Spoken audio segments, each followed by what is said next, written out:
Wild Ones, Observing City Critters by Carol L. Malnor, illustrated by Kathy Morrison.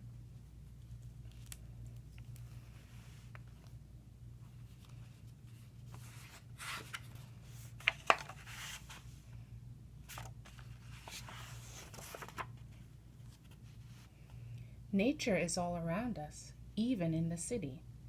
Follow Scooter as he uses his senses to discover city critters. It's sunrise when Scooter sneaks out the back door. He doesn't see the tracks in the mud or the sleeping raccoon. What he does see is a furry tail, and the chase is on.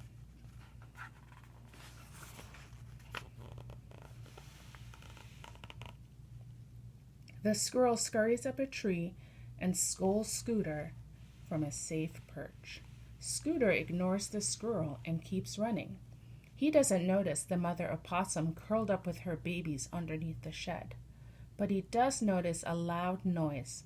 Quack, quack, quack. Dashing around the corner, Scooter begins his city critter discoveries.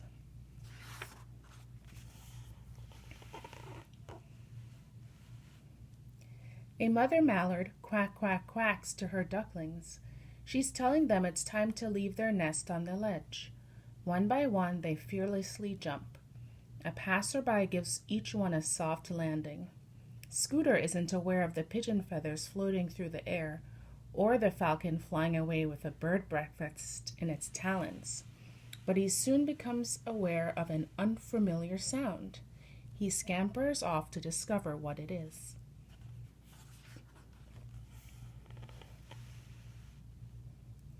Thwack, thwack.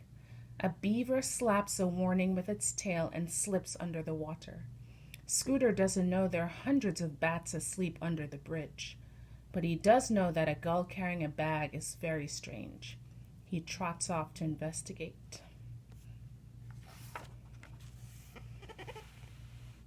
The gull boldly marches down the sidewalk with its stolen prize, a bag of chips. Scooter doesn't spot a rat as it scurries back to its hiding place, but he does spot a starling as it swoops low across the street. Always curious about what he might discover, Scooter follows the bird.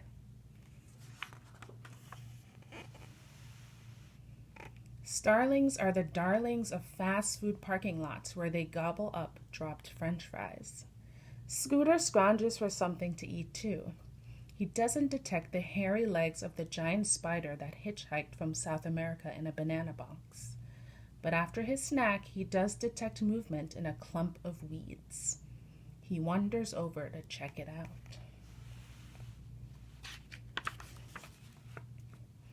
Scooter is having such fun discovering city critters.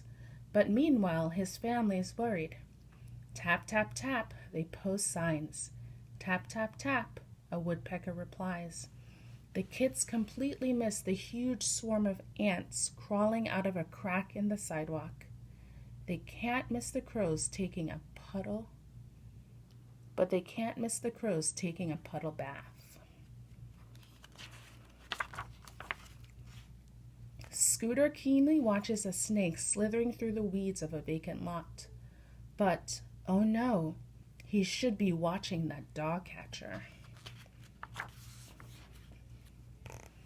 Just in time, Scooter skedaddles into a community garden. He doesn't catch sight of a hungry rabbit, but he does catch a whiff of a stinky smell. Scooter decides not to hang around.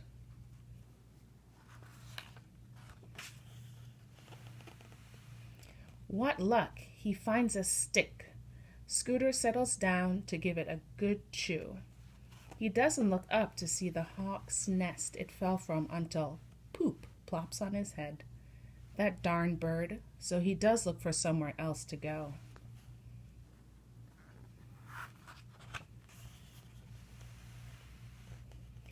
Honk, honk, flap, flap, flap. Geese make a huge commotion as Scooter slips and slides through their slimy droppings. Ew, Scooter doesn't discover the coyote lurking in the shadows.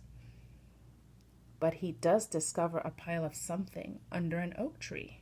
He sneaks over to investigate.